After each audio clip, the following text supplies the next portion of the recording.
Welcome to the Endless Party. I'm one of the hosts, Elijah Armstrong. And I'm your other host, Meg Armstrong. Our podcast is dedicated to making life a party by striving to be better people, living by good values and strong principles. So let's jump in.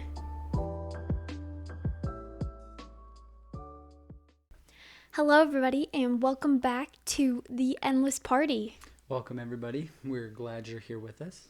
Yes, per the request of our listeners, we are going to do one of our interview podcasts where I'm going to take the time to ask Elijah a bunch of questions and he is going to answer them.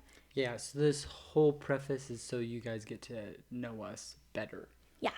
Just to understand your hosts a little more. So hopefully I will do my best at answering these questions. I have some good questions lined up. So let's jump in. Yes. Okay, question number 1. How do you think your closest friends would describe you? So I was thinking about this one because I think my true friends, would describe me as very, what's the word I'm looking for? Driven, in the sense that I will do whatever it takes to accomplish the goals that I want. Now, people that are more of acquaintances, I would say they'd say I was a dreamer. And I think that's the difference between a good friend and an acquaintance. You bring up a really good point. I liked that answer. Okay, next question. If you could have any other job in the whole wide world, what would it be and why? Any other job in the whole wide world. I don't want a normal job ever. I don't want the standard 9 to 5. I don't want anything of the sort. I think what I'm pursuing currently is what I want to be doing. I want to be an author. I want to be a speaker. I want to be a podcaster. I want to be an entrepreneur. I want to set my own hours. I want to set my own salary. I want all of it. And I think that's the end goal, and that's what I'm going to shoot for. So I don't think there's any other job out there that I want in replace of it. What 3 words would you use to describe yourself? 3 words to describe Lides. 3 words to describe Elijah Michael Armstrong. That's his full name, if you guys didn't know. 3 words to describe me. I would say forgetful. Forgetful? But not in a negative way. I would say forgetful in the sense that I am very easy to... I will forget the mistakes of my past. I will forget the wrongdoing that somebody committed against me. I will forget things that are not going to benefit my life in any way, shape, or form. I would say an encourager. I would say that's one of my traits that I hope to have, is that I always build people up and help them believe in themselves and believe in their own God-given abilities. And then I would say the last one is one that is more of an eternal goal for me, and that's disciplined. Like, I always want to be incredibly disciplined at what I want in life and what I'm striving to accomplish. Like the process in getting what you want. Yeah. That's cool. If you could live anywhere, where would you live? I could live anywhere. So Meg doesn't like this vibe as much as I do, but I actually love like overcast gloom, like Washington, Seattle vibe a lot. Isn't it like actually. The Twilight vibe? Kind of. It's like the Twilight movie vibe. I just think there's something really cool about it, especially at the author in me. I think it's very unique. I think it's beautiful and green, but it's definitely cold and gloomy. So I don't think we would ever live there, because we would have to agree on it as a husband and wife. I feel like I could take weekend trips to a place like that. Maybe even like month-long trips, but like as a constant, like, you know. I like the sun, guys. Needless to say, we're not going to live there. I love the sunshine. Okay. What do you think is the hardest part about raising our twins? The hardest part about raising our twins. I would say there's a lot of hard parts. But that doesn't mean that they're not worth it or of not of value, right? I would say the hardest part for me is that you and I actually don't get to spend as much time together as we used to. And so now we have to try to figure out and navigate what that looks like and how that's going to be a lot different from when we were first married. I'd say that's probably the hardest part. So now, what is the most rewarding part of raising the twins? The most rewarding part, I think so much of it is so rewarding. I mean, when you see them and they roll over for the first time, or when they babble mama for the first time, or when they do anything that's remotely more human is really rewarding, because it's showing that like your efforts do pay off and that they are learning on a day-to-day basis and they are growing on a day-to-day basis. So I think the entire process is incredibly rewarding. I would also say that having twins has been the greatest blessing in my life, in the sense that what it has made me become and who it has made me become. And I think that's going to be an eternal process with them in our life. I think we were talking about this on a walk on Sunday, right? And I think we said the best thing we think that you can do to develop your character is to raise children. Yeah. And I think, taking care of our little kids has helped us look inside of ourselves and see the things we need to improve upon, because, we want to be the best we can be for them. It's actually pretty fascinating, because I'm number 6 of 7 in my family, and all of my older siblings have kids, and all of their kids are carbon copies of them. Yes. And it's really good in a lot of ways, and it's really bad in a lot of ways. And it makes me recognize that our little girls, Bea and Winnie, are going to be carbon copies of me and their mom. And so at the end of the day, I have to ask myself, after I just went through a whole day with them today, was I the person that I hope they are going to be eventually? And if the answer is no, I think I have some work to do. And so I think that's also really rewarding. It's also a lot of pressure as a parent. Yeah, I think so too. I just want to add too, just so we have this to remember, I don't know what it's been lately, but they have been just the most peaceful little sleepers. We go Adorable. and peek in at them sleeping several times a day. Mm-hmm. And they're always curled up in their little blankies, adorable. And they're just sleeping, and I love Bea that just part. Goes straight up on her stomach anymore. Yes. Sleeps out cold on her stomach. Winnie's just on her back with her arms up above her head. Like, it's adorable. They do this cutest thing when we're laying them down to go to bed. They take their blankets immediately, and they wait, and they snuggle them up to their face, and then they're like, okay, I'll go to sleep now. Yeah, it's awesome. They've been so cute. They're amazing. Okay, what is something that can always cheer you up? Something that can always cheer me up. I would say you can always cheer me up. It's true. You can. I will say this too. Elijah doesn't need cheering up hardly ever. Most of the time I don't need cheering up. I'm usually pretty good. If there's someone who needs to be cheered up, it's usually me. The only time that I usually get outside of myself is when my body is just in severe pain. I would agree with that. That's the only time that I'm like down. And like people don't understand. We're talking like severe pain. Like severe pain. It takes a lot for me to be like down on myself or upset. Okay, what movie or TV character do you think you are most like? I don't know if this is true, but William Thatcher from A Knight's Tale. Oh, that's a good one. He goes by Sir Auric von Liechtenstein.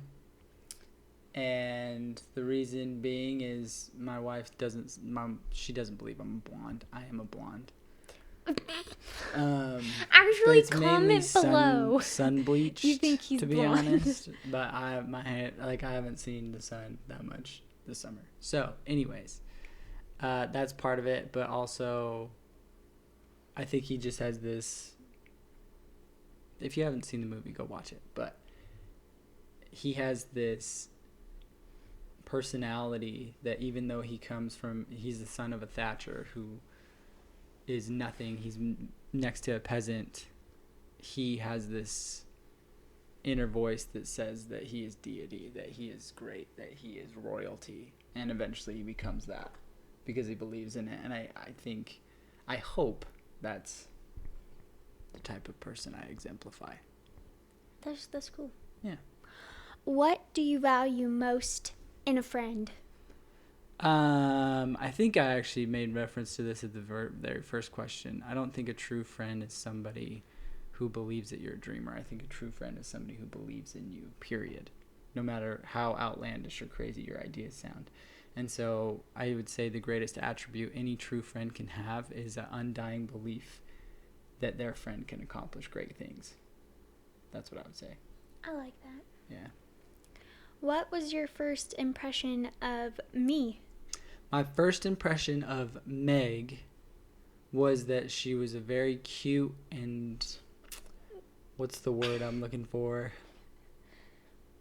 Energetic girl, I would say. Very cute and energetic was the first thing I thought of, because she was the only one at the park that we met at that was like just as fun and crazy as I was.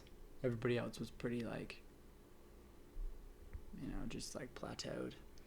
Ugh. And she was not. We like to party over here. We do like to party. Okay, what is one of the fondest memories you have of us? One of the fondest memories I have of my wife and I was actually before we were husband and wife.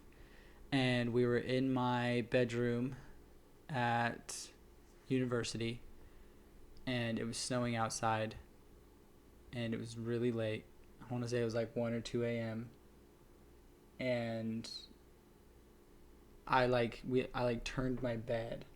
And we just watched the snow fall for like... I forgot about that. Like a while.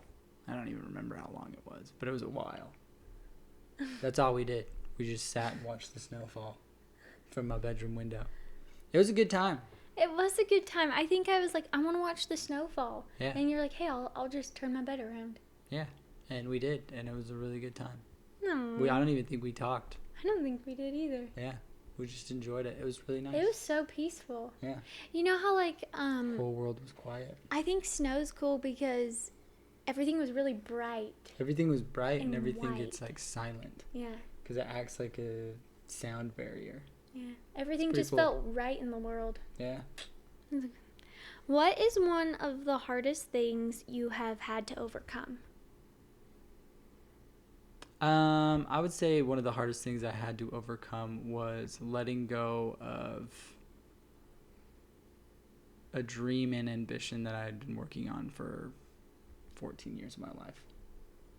And that was my athletic career. And having to have the faith that God has something better in store for me than what I had planned for so long. Do you want to expound on that a little more? Yeah, so when I was, I think in 6th grade, my family, we're big wrestlers, the Armstrongs are, and my dad, one of his requirements growing up was all of his boys had to run to stay in shape for wrestling. And he was our wrestling coach, and he coached wrestling for about 35, almost 40 years. And I started running with him every morning when I was in about 5th grade. And so 6th grade comes, and he's like, hey, there's a race against a bunch of 7th and 8th graders. And if you win, I'll buy you the pair of shoes that you want. And I was like, sweet, like, let's do this. So I go, and we run the mile, and I run like a 5:20 or something. For 6th graders. And I finished the race. I ended up winning, and I legit was like, I never want to do this again. Like, this was dumb. This like hurt. It was not enjoyable. My dad was like, I think you're pretty good at this. Like, we should pursue this wholeheartedly. And so we started to pursue it. And then I ended up having the opportunity to qualify for Hershey, Pennsylvania Nationals. And it's just the Hershey company brings like the top kids in the nation to race each other. And so I remember I went, and Rayford Johnson, former Olympian, and Carl Lewis, former Olympian, spoke at this event. And I was just sitting in the row, and all of a sudden I was like, this is what I want to do. I want to be an Olympic champion. I want to be an Olympian. And so from then on, I started working every single day of my life for this goal, and I pursued it with everything that I ever had. Finally ended up getting a full scholarship, transferred universities. I went from Boise State to BYU, had really good success in high school. And then when I was at Boise State, I got diagnosed with ulcerative colitis. And then eventually it just got to the point where it was no longer manageable with medication. And so when I transferred to BYU, I had a really successful year, and then my health just took a turn for the worst. And it finally got to the point where I had to decide whether it was worth it for me to continue to just battle this out, or really focus on my health and get better. And so it just ended up that wasn't in the cards anymore. And so that, I would say, that was the hardest thing I had to overcome or deal with, is the fact that I had to put my own health before my dreams, if that makes sense. Mm-hmm. Yeah. I think that something that's been so amazing about this process is, I remember when we were dating and when we were both running together at BYU, I remember seeing that passion in you, that you the passion for your running.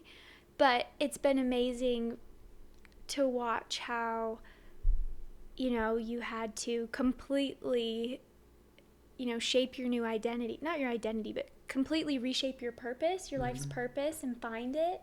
And then, but what's been amazing is to watch that passion. I've seen it come back to life in the new things we're pursuing. No, absolutely. And I think that's been beautiful. But I don't think people recognize how much soul searching it takes to reshape a purpose, especially when you've been working on something for 13 years like you were. Right. How do you just let go of something like that and think that something will ever take its place? So I really liked what you said at the beginning, where you really had to put your trust and faith in God and just believe so wholeheartedly that he had something better for you. Yeah, no, and I think that was definitely, it was the hardest thing, but it was also the most rewarding thing, because it just showed, you mentioned identity, and in a very real sense, that's who I was. I was a distance runner for 14 years of my life, and then you do have to reshape that, and it's pretty cool though, because then you find that you're more, there's more to you than a career, or there's more to you than just athletics. There's more to you than what you are pursuing. And I think that's what's so powerful about it, and something that I learned, is that we're all very unique, and we're all very special individuals, and we have greatness within us, and it's not just in one aspect, it's in many different aspects. And if we take it to God, he will show that to us. That's so beautiful. So thank you. Would you rather be famous for your intelligence or your talents? I would say talents. I agree. I think talents can be developed, and I think, yeah. So I'd rather be famous for my talents than my intellect. I agree. Would you rather play the villain or the hero in a movie? It depends on the villain and the hero. Okay, side question. Would you ever want to be an actor?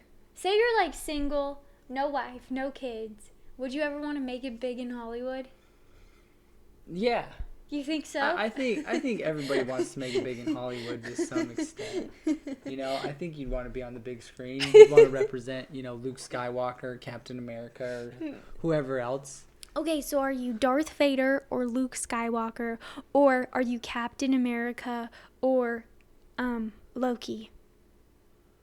I don't know whose villain is. Red Skull. Okay, him. If it's Star Wars, Darth Vader all the way. You'd be Darth Vader. Yeah, What? he's so famous and he's so cool. If it was Captain America or Red Skull, yeah, Captain America, obviously. That's fair. It's a no-brainer. I feel like you're But most for like Captain for America. most, oh, that's nice of you. Yeah. For the most part, I think I'd rather be the hero instead of the villain. I'd want people to root for me, and 99% of the time, the villain turns into a really ugly dude, and I don't want to be that. So I would say the hero for sure. Okay. What is something that gives you hope for our world? My kids. Oh, that's so cute. Yeah, I would say like this world is a pretty, in a lot of senses, the world is a very mean and nasty place. And I think if you start to just look around, you can become very, very discouraged and incredibly disheartened. But as soon as we actually had our like little girls and I saw them fight through the NICU, learn how to breathe, learn how to eat, learn how to do everything a normal baby could do, and as they continually grow, I just know that as long as we have little girls and little boys like our little babies, there's great hope for this world. Why do you believe what you believe?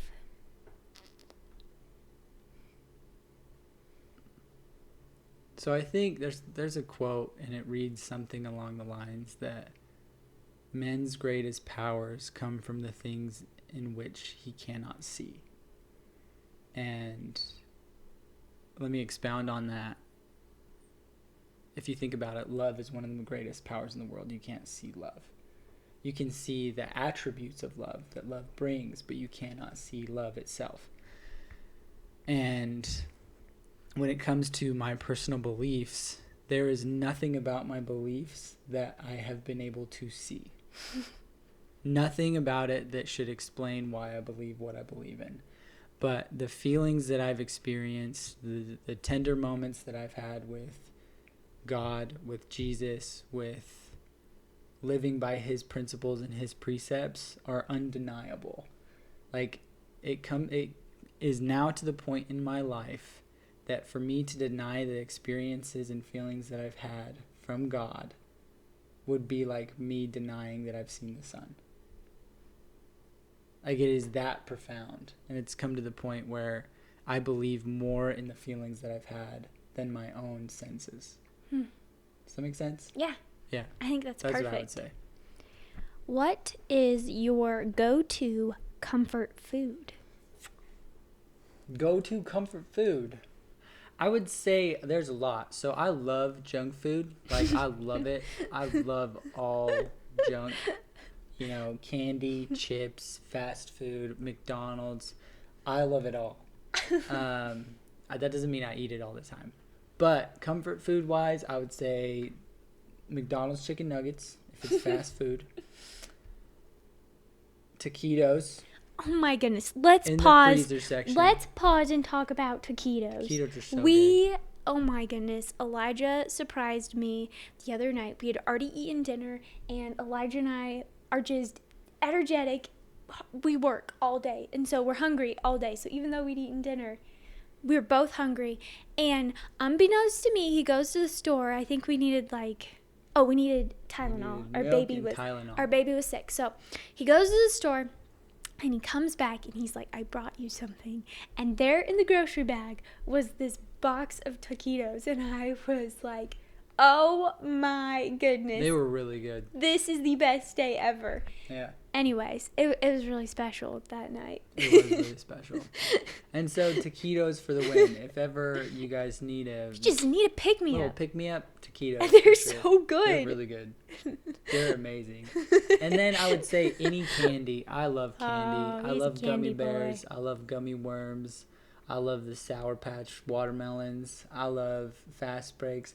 I love it all. They're so good. There you go. What is the hardest decision you have ever had to make? This actually probably goes back to the same thing. Like you have to just call it quits. Be done. I think that's a hard decision. trying to think of other decisions I've had to make. So when I transferred universities, that wasn't actually that hard at all. Now that I think about it, it was actually really easy. Boise State was garbage, and BYU was 1,000 times better for me. Hardest decision I've ever had to make. I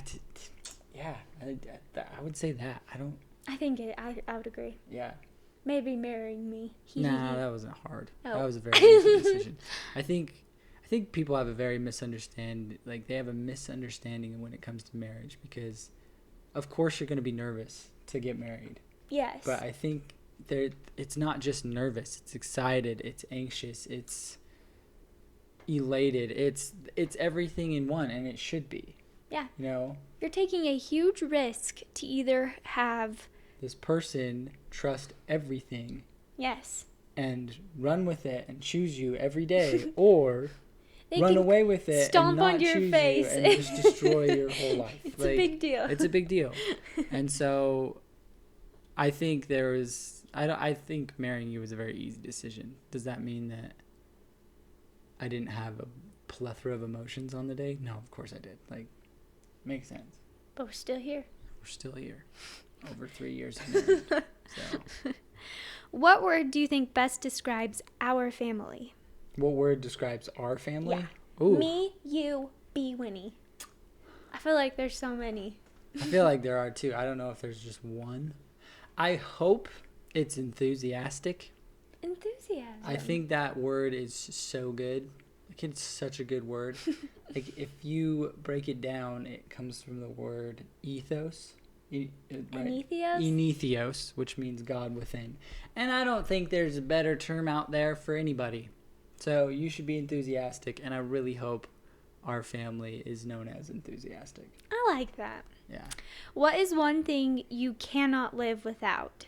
One thing I cannot live without. Mm-hmm. Lotion. That's true. You are a diehard for your lotion. I'm moisturized. You don't want crusty hands. You don't want crusty skin.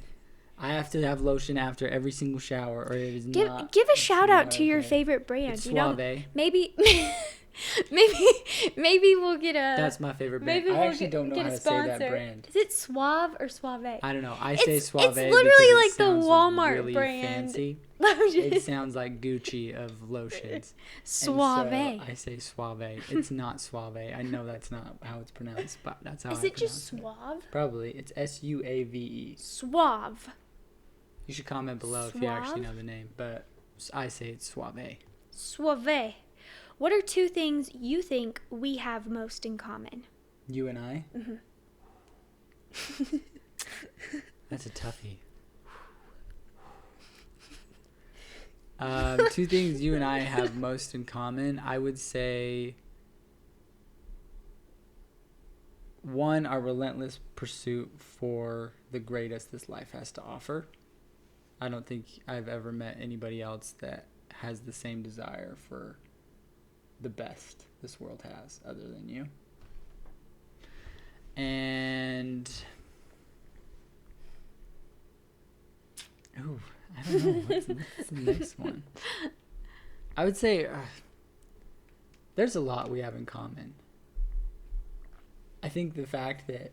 Oh, this is actually a really good one. Meg and I have a God-given ability to just make old people laugh and love all the time. Seriously, I have this grandfather. He's 90 years old. He talks about how he wants to die every single day. He's grumpy. He is the epitome of old grump. He is just grumpy. We call him Bompy. I talked about him before. He's so grumpy, but it makes us happy. It's so funny. Here's what's amazing about it is, for whatever reason, me and Meg always are able to just bring out his positive side every single time we see him. And I just don't know if we just don't deal with all of his negativism. Negativism? Yeah, that's the one. Yeah. Mm-hmm. Or what, but I think, yeah. We gotta get that guy on the podcast. We should. He's awesome. We should. Yeah. But I would say that. So our ability to bring out the best in people, not just old people, but in other people. I like that. What are 3 things you are grateful for? 3 things I'm grateful for. I'm grateful for a lot of things. Man, this is a good question. So I think I've shared this story before, but when I was in 3rd grade, I was like in the dumb classes, right? Mm-hmm. I couldn't tell you the difference between where and were and all the things, my twos, there, and there. And eventually I was able to like get to the point where I was in advanced classes. And it was because like I just worked really hard to get to that point. And so I would say I'm grateful for hard work, because with hard work you can accomplish anything. I'm grateful for the ability to read and comprehend new information, because that is what allowed me to continue to grow every day. And I'm grateful for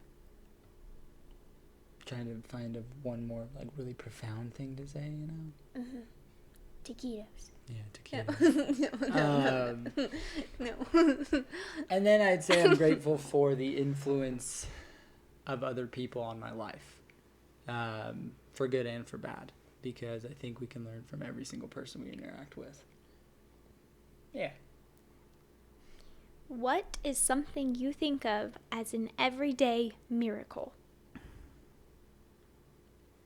Something I think of as an everyday miracle. I think an everyday miracle for me is the fact that for every single marriage out there, you actually have to choose each other every single day. And it's actually interesting. I just recently listened to a small excerpt of a podcast. I can't even remember what podcast it was, but it talked about how this man was, before he started dating his girlfriend, they were on their first date, and he just flat out asks her, he's like, what are you going to do if I find somebody better than you? And she just goes, well, obviously that's going to happen. And he was like taken back by it, and he's like, what do you mean? She said, look, like, if this actually goes the way that we want it to and we progress towards marriage, you and I are going to get old together. There's always going to be somebody younger. There's always going to be somebody prettier. There's always going to be somebody better than me in at least some aspect. And she goes, but that's not what we're marrying. We're marrying each other, and we choose each other every day. And I think that's actually a profound miracle, is that there are so many people out there, even though divorce is at an all-time high, and like, you know, cohabitation is becoming more and more of a thing, and a marriage is becoming pushed to the wayside. There are individuals out there like you and I who choose each other every single day against all odds. And I think that's probably an everyday miracle. What is your ideal weekend? Oh, my ideal weekend, it would be an Airbnb. An Airbnb. In January or February. Mm-hmm. In Boise, Idaho, right at the base of Bogus Basin. We spend Friday, all day Friday, with each other and the babies, just having a great day, shopping, doing our thing. Big city for sure. Big city for sure. That place is delicious. Then we hire a babysitter from the hours of 8 p.m. Actually, it might even be later or earlier than that. But 8 p.m. to 11 p.m. And you and I just go ski the whole night. And then we do it again the next day. And then we go home on Sunday. That sounds like an ideal weekend. Yeah, that's an ideal weekend. In the summertime, it'd be like the exact same thing, only it would be like, you know, at the river or like... Really? Yeah, something fun outside. You have to be in water. It's freakishly hot lately. So I would say those. What do you want your legacy to be? My legacy, So if you're listening to this podcast still, you know that me and Meg have big ambitions and big goals and big dreams. But I think I want to leave a legacy of creativity, of imagination, of generosity. I mean, there's so much that I want to leave a legacy behind. I want to be able to impact the world in a monumental way not as much as somebody like Jesus, because that's not even possible. And But as much as somebody like, J.K. Rowling or Confucius or Tony Robbins or a million other people that have impacted this world for the better in so many ways. I don't want it to just be one way. That's what I want my legacy to be. what is the best piece of advice you want your kids to remember? The best piece of advice I want my kids to remember. This is hard because I'm huge on quotes and things. We tell them stuff every Tell 'em day. stuff every day.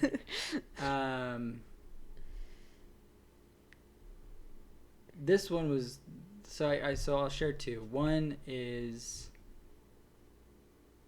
you cannot fail if you do not quit. And I think that's really resonated with me the past few days, few weeks even, is that the only way for you to fail is to give up on something. And I think that's so profound. Like, if you just stay the course with whatever it is that you are pursuing, you will succeed. Whether that's a marriage, whether that's a business, whether that's a book, whatever it is that you want to accomplish, you cannot fail if you don't give up. And so I would say never give up for sure. But then this one was pretty profound. Again, I was listening to an excerpt of a podcast, and it was actually from a preacher. And he said when he was probably about 13 years old, he was sitting listening to his preacher at the time. And his preacher said,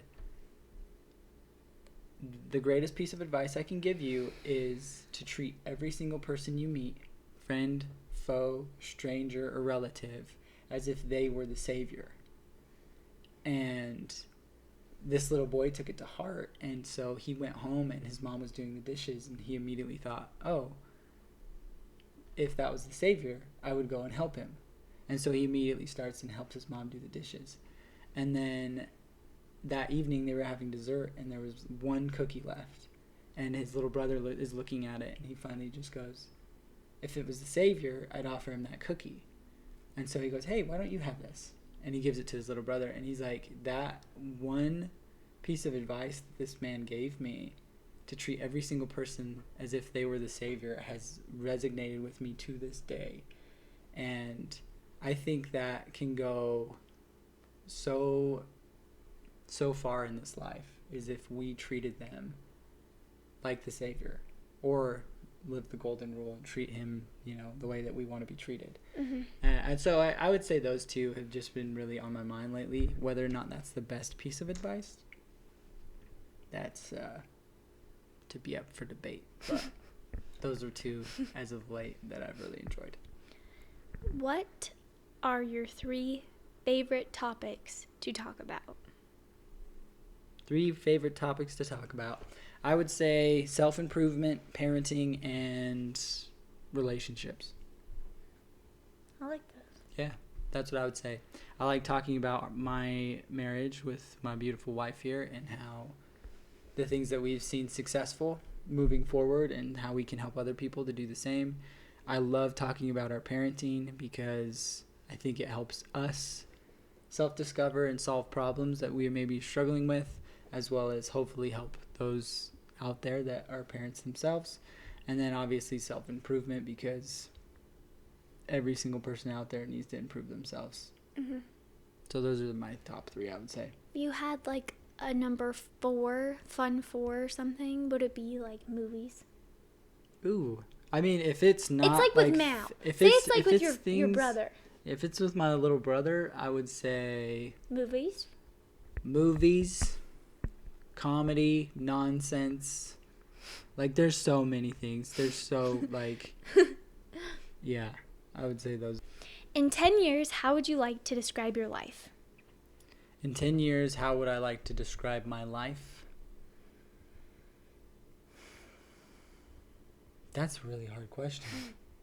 I'm not exactly sure. In 10 years, how would I like to describe my life? Well, I actually have a 10-year goal. I have many. And so I would just say having obtained my definition of success within those 10 years. And I think that's I think that can be the same for everybody because everybody's definition of success is a little different. And so I would say that. Okay, last question. You're almost 28. You're getting old. I'm getting old. What would you want to share with your children when they are 28 years old? What would I want to share with my children when they're 28 years old? Mm-hmm. Well, hopefully, if they're my children, then they've already started. But if you haven't started pursuing what it is that is truly meaningful and you're truly passionate about, start today. There's no excuse not to. Like, just start with what you have, start with where you are with what you have. Begin today and endlessly pursue it until you accomplish the goals that you want. You know, I've said this before, but Jesus Christ didn't start until he was about 30 years old. And look what he was able to accomplish. And so if you haven't started, it's never too late. So just start today. What a perfect way to end this interview. Yeah. Elijah, thank you for being here today. Thank you for having me, Meg. I really appreciate it. It was a really good time, and we hope you guys enjoyed it too. If you did, please comment down below something. We'd love to hear from you. Yeah, we would. Even if it's taquito, like, honestly, whatever it is you want to say, share it with us. So, thank you for being here, and until next time, peace!